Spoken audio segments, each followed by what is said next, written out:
Hey, what is up everybody? The first exciting news is I have a proper mic now, not using a shitty old laptop mic, which is better for everyone's ears. But on to the main event. TrailBlazers is out.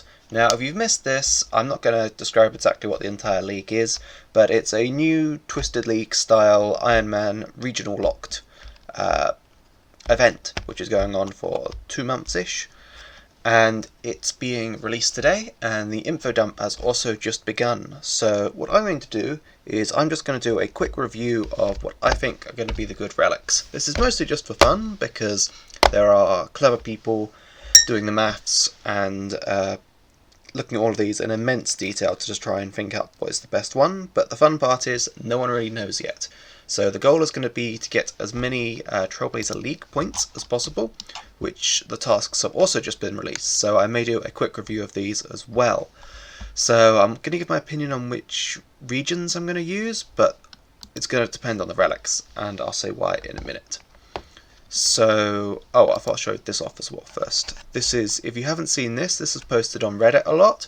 You can pause the video if you want to take a better look at this, but this is a breakdown of all the regions and which significant unlocks are in each region. My current thoughts are Asgania, I don't know what to do the pronunciations of these, Kandarin and Tiranwan, because the blowpipe is going to be fucking broken. But if I'm going to do the blowpipe or not depends on how easy I can think of ways to get darts, because you can get the blowpipe, but the dart's locked behind the Desert Diary, and the Desert Diary fucking sucks for everything else, so it's a big maybe. The reason why I say that is my relic choice is going to depend on if there's a relic that will give me infinite ammo, or ways to infinitely use the blowpipe, basically without needing that many darts. Right, here we go, onto the reaction to relics. So, Tier 1, Passive Effect, Endless Harvest. Pretty simple. Extra resources. Resources can go straight to the bank. Production Master.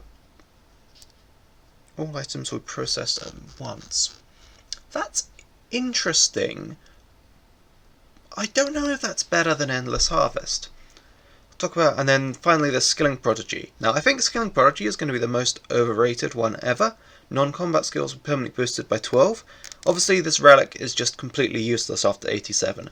This is sort of a more casual rush relic. The most useful parts for this relic I would think would be Herblore, because you get access to much earlier potions, super potions, that sort of thing, and it makes it so you can use all your herbs earlier. But with the boosted XP rates, I think this is going to be a bait relic, because it's so much faster to get the levels you need, and so few methods are hard locked behind massive grinds like 90 plus methods. I think Slayer might be the big one. So I can see the reason you'd want Skilling Prodigy is perhaps for earlier whips, but if my plan is to abuse blowpipes, I'm not thinking I'm going to take Skilling Prodigy. Production Master, I'm mostly leaning towards Endless Harvest right now as my favourite relic.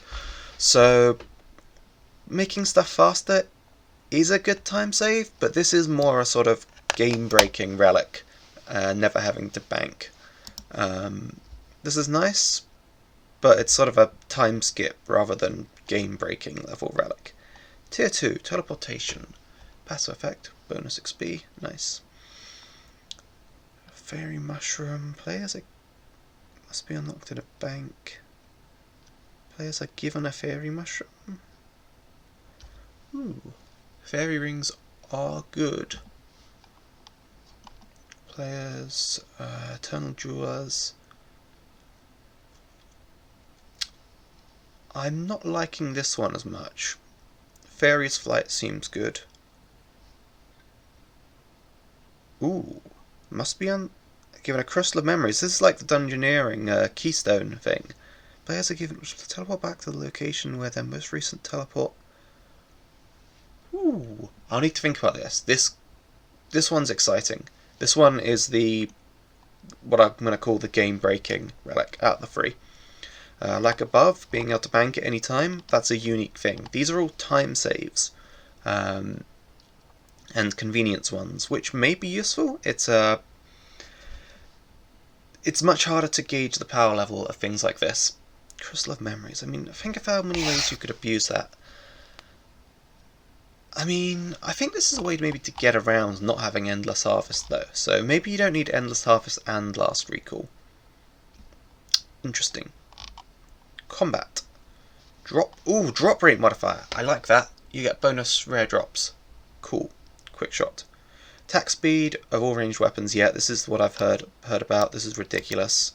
Okay, I think quick shot is going to be broken with the blowpipe. So 1-tick blowpipes and 90% of ammunition saved? Yeah, this seems busted.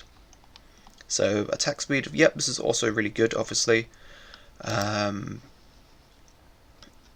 It's mediocre. There might be people. I'm not thinking of this in terms of maybe Theatre of Blood, but from what I can think of in terms of normal gameplay, quick shot seems disgustingly good.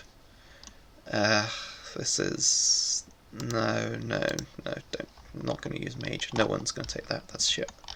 Tier 4 utility, more XP bonuses, treasure seeker, NPCs a drop. That one, that's cool. Cool. This is just that might just be the for fun relic, but clues are fun. Unnatural selection can choose which Slayer assignment they would like to receive. Can you choose Smoke Devils? If I choose, where are Smoke Devils? They are somewhere around Smoke Devils. They would be in the region I'm trying to unlock. But you don't have. If you were choosing Desert, there would be an insane combo there for always choosing Smoke Devils and always barraging them. Like, someone could probably do that. You could combine double cast with Unnatural Selection and just sit in Smoke Devil's caves all day and get like 200 mil Slayer super quick. But I don't know, I'm not going to do that one. Tier 5, more drop multipliers, that's cool. So you want to be able to get down to here, I think, before you start doing bossing, perhaps. You want the super boosted stuff here. Farming ticks, cool. Resource harvested, it's nice. This is similar to the last Twisted League thing. Creating potions. Players have. This is super good. As a long-standing Iron Man player, I can tell you collecting secondaries is absolute cancer. So saving your secondary ingredients is absurdly good. That's also pretty good. Infernal Gathering. Trailblazers. Don't care. Don't care. Nah, don't want that. Equilibrium.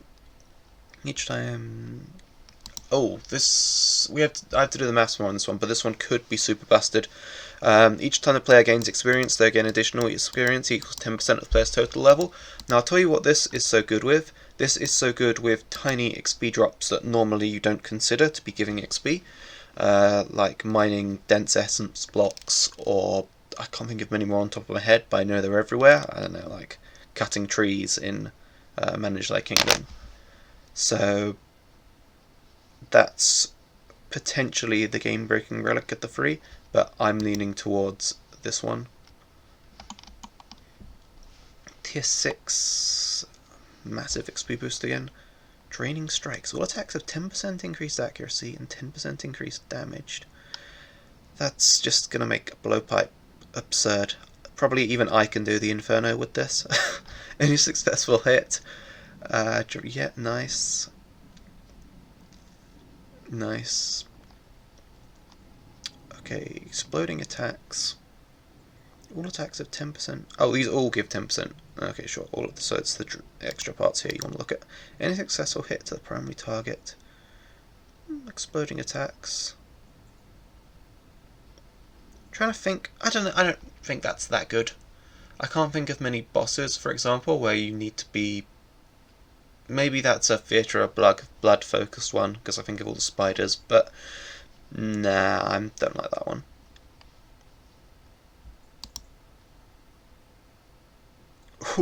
That's. I like this one. That sounds so fun.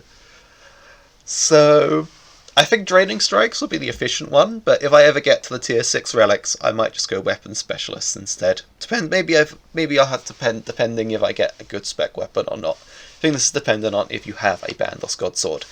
The example there is probably the only one that's actually worth that much. You'd need a God Sword to be able to make that worth it, but that sounds fun anyway. Right, so I think it's worth going, personally, I'm going to be going Asgarnia, Kandarin, and Tyranwan. For the Blowpipe is going to be absolutely broken. You can't double the attack speed of Blowpipe and expect it not to break the game. That's going to be like, I don't know, remember the Phrenic Trials quest where you fight the guy that hits one super quick? You're going to be attacking at that speed of a Blowpipe. That's going to be fucking ridiculous. So in terms of getting darts, that's going to be a little more difficult, but you've also got to remember you need to collect fewer of them because you can save 90% of them. So I've been looking at the rune dart sources. Might just be, I don't know, AFK camping Iron Dragons, maybe Crystal Implings. Crystal Implings might be the best route for that for darts. Depends how contested they are. Maybe look at Addy darts as well. Darts. So this is going to be the hard one. Getting the darts. Black dragons drop them. It's gonna be a tough one. Like, using the blowpipe is gonna be absolutely busted, but it's gonna be limited by your access to darts because I'm not taking desert. Other stuff is too good. It's going to be, they're already actually easy darts to get, because I think even using like myth or steel darts attacking that fast is going to be absurdly good, so we shall see. But anyway, thanks for watching this quick video, and I hope that was useful. So I know I'm a relatively experienced Iron Man player, if I'd say so myself, coming up to 2.2k total on my Iron Man. So I hope this was useful, just explaining my thoughts behind why the relics may or may not be good. And obviously at the end of the day, it's mostly if you're not competing, sweating out 16 hours a day, it's for fun. So if you think that Skilling Prodigy, for example, will let you get to more fun things more quickly, or if you want to spend all day barraging people for no cost in the wildy, like, you could probably set up a great ragging. Imagine the ragging potential with desert, wilderness, and I don't know, maybe Kandarin. You'll just be able to sit there all day, killing people, trying to do the wildy bosses or something. That'd be a lot of effort just to grief people, but you could do it. So I haven't really covered the points because I don't think the points are too important, but as in they're fairly spread out and all the content's doable.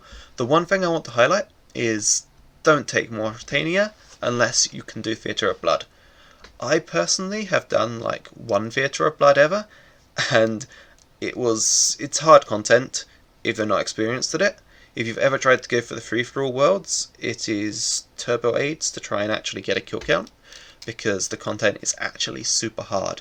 It's probably comparable in difficulty to the Inferno, if you're trying to do it with a smaller team.